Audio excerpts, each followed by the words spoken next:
Hello. Bivo is a performance product company, and our first offerings are sophisticated metal water bottles designed for cyclists. A lot of people ask us, why another bottle?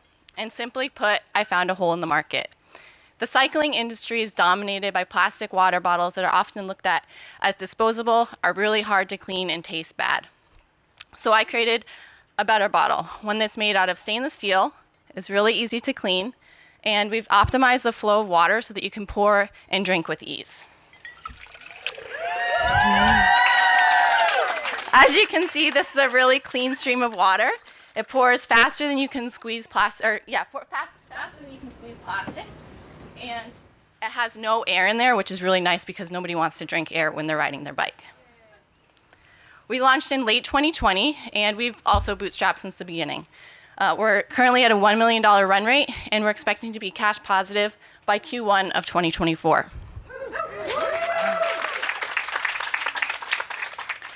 Prior to starting Bivo, I ran a development and manufacturing agency in footwear. And my number one recommendation for the clients that I worked with was that we always should be at the factory for the first production run. Unfortunately, during COVID, we could not be at our factory for our first production run, and our first batch of product arrived at our warehouse with a defect large enough that we had to delay launch.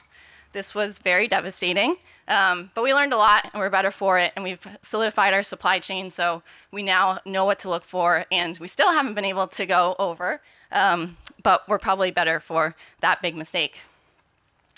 I was a cross-country ski racer. I coach Corinne here in the audience back there. And I know my audience really well. I am a very avid enthusiast in the endurance sports world, and a lot of my friends are too.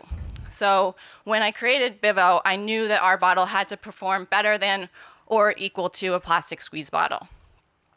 We've had a very heavy focus on our target audience, which is someone we've defined as a person who rides their bike 104 plus times per year. We know that there's opportunity outside of cycling, but we wanted to focus on them first because they love gear, they love to talk about gear, and they are our biggest advocates. We know that when we are ready to go outside of cycling, we have legs there. We've been featured in Outside Magazine, Runner's World, and Golf Digest. And our consumers are, based on customer surveys we've done, 95% of them are using our bottle outside of cycling. So I want to take a little time to talk you through our product. This is our Bivo 1, and it's a single wall 21-ounce bottle. We designed it so this has a neck, so it fits in universal bike cages. And the gravity flow system is patent pending. So we, when you open it up, you'll see a straw inside. And a lot of people get confused by that. They think it's for water, but it's actually for air. These are fully dishwasher safe, so the body can be put in the dishwasher. And then these components are all removable for really easy cleaning. When we did some customer surveys in the beginning, cleaning their plastic water bottles is a really big pain point. So we focused heavily on how do we make this really easy to clean.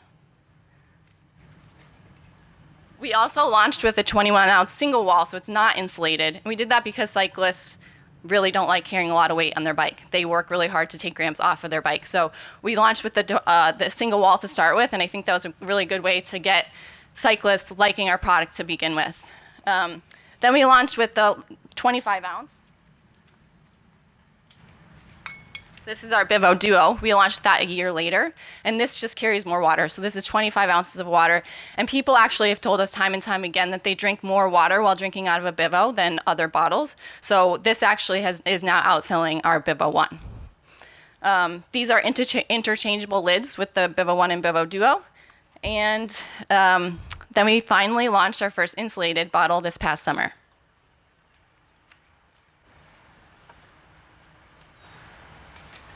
This is the first insulated bottle made out of metal that can go on a bike, and people are loving that they can keep water cold. So this keeps water cold for 12 plus hours. It has the same vacuum insulated technology that a lot of brands have. We actually were able to use 25% less material though, so it is lighter weight. And it has the same gravity flow system, different lid because of the dimensions, but in just 2 months, this is now our top selling product.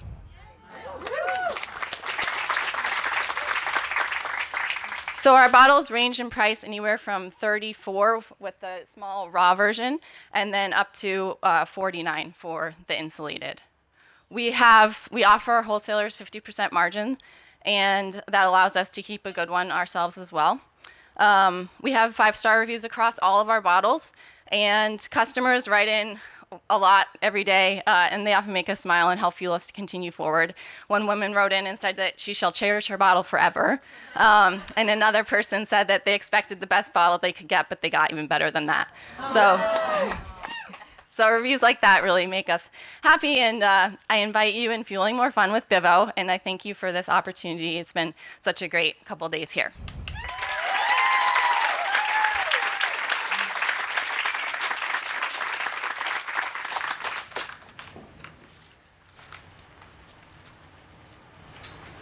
Job. Thank Really you. nice job. I ride and I have a bottle cage, and I end up trying to put my hydro flask in there, Yes. and it either rattles or it scratches the whole thing. And I Yep. noticed that yours are coated, and I'm wondering about the scratching and how Yeah. you're managing They that. do show wear and tear over time, and actually that was something that we were very nervous about in the beginning, to be totally honest. But we did a lot of customer surveys, and we found out that the silicone coating on the outside, that's what we use, is silicone. That's why it's really tactile. I'm a noise person, so I really did not want rattling in the cage, and so that's why that's on there. And then the grip also adds some benefit. So we found that even though it does scratch over time, people are still preferring to have that feature. But we did launch with this raw version for the people that want to avoid the scratching. And the shape, the shape is actually more important than we expected when we first started developing it. The shape that it holds well in the cage actually helps prevent that rattle too. I love the weight and the hand of this.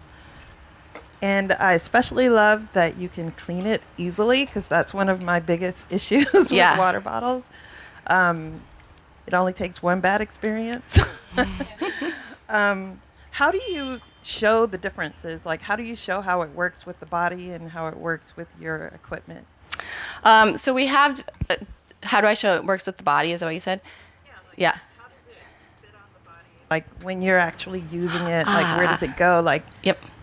Yeah, images, videos. We do try to show a bunch of images showing that it is in a bike cage. So we actually these are some retail POP, and this shows them in a bike cage. So what we did realize after, it's obvious to us they fit in a bike cage, but to the general consumer walking by, we've figured out that is something that we need to address. So that's why we've really started showing more images, why we have the bike on the bike wheel on the tablecloth, and when we go to retail now, we always ask them to display it with these. We're currently working on POP. It's a pretty big project, and we're trying to get that out for 2023.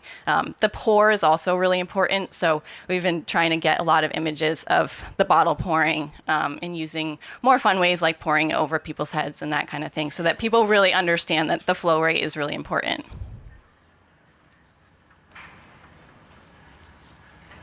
To hear how you're financing the company, and also what your relationship is like with your manufacturer, and whether they're giving you any favorable terms in terms of producing inventory, paying for that inventory, and then deliveries to your customers. Yeah, so my footwear development agency was successful, and I have funded most of the business to date by myself. We are currently in a friends and family round, and so we're trying to get through. We believe we can get through to cash positive with just the friends and family round. Our factory, we have started doing manufacturing just the raw, because we coat the raw afterwards, so that we have inventory in stock there. So they've been very generous with that, offering to keep that in stock at our factory. We have 60-day payment terms with them, and we're able to produce. We should be able to produce in about 4 months, but with shipping, we always say 5 months just to be safe. And then we've done some we have good inventory planning to figure out exactly how many, so that we at least sell through our stock, and don't hold on to too much inventory. Hi. From a marketing standpoint, about how much of your revenue are you allocating to marketing costs, and what has worked, what has been successful, and what are some things that you've tried that haven't worked? We're at about 20% of gross, and we really found that grassroots marketing has worked the best. So we've seeded a lot of product. We know that if we can get more people riding with our bottles and influential people riding with our bottles, the word will spread. So we focus heavily on that. Through my cross-country skiing background, I have a lot of really good connections in the cycling space, and so we've been able to get them to a lot of people, influential people. We have tested very lightly digital marketing, paying for digital marketing on Instagram and Facebook, and that really hasn't been good for us.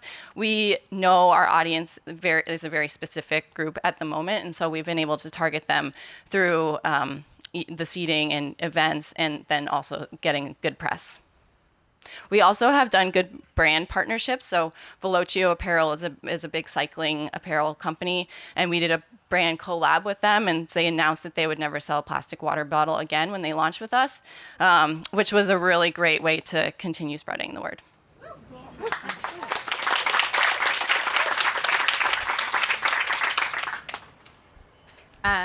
Awesome bottle. Thanks so much. I'm curious about your retail footprint and, sort of your D2C versus retail mix to date and where you want to see yourself in the future.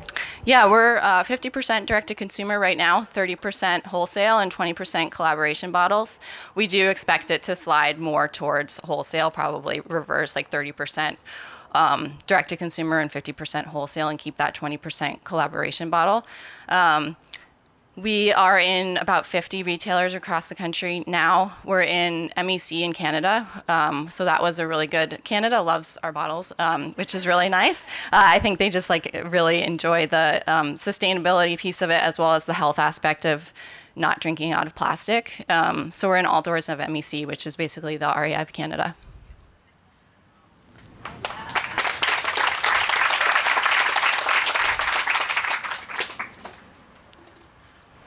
You might have said, but what was your production issue that delayed the launch? It was the coating on the outside. It peeled off when we just by the finger. And so it's actually, it was not, the factory was very good with us on working through the problem, and we've just established really good SOP to standard operating procedures at the factory to know exactly how long between coatings they have to sit. And so we've worked through that issue. Have you had reorders, and how have you managed that? Reorders through wholesale? Yeah, reorders through wholesale, and how fast are you able to do that? Yeah, we are able to reorder. We have good stock coming in every 3 to 4 months, and we've done a pretty good job at managing inventory.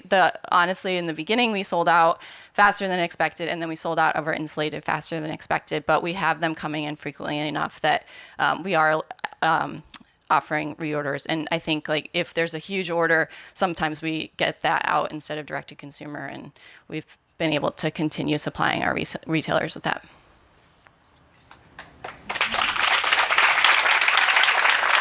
Thank you. Thank you.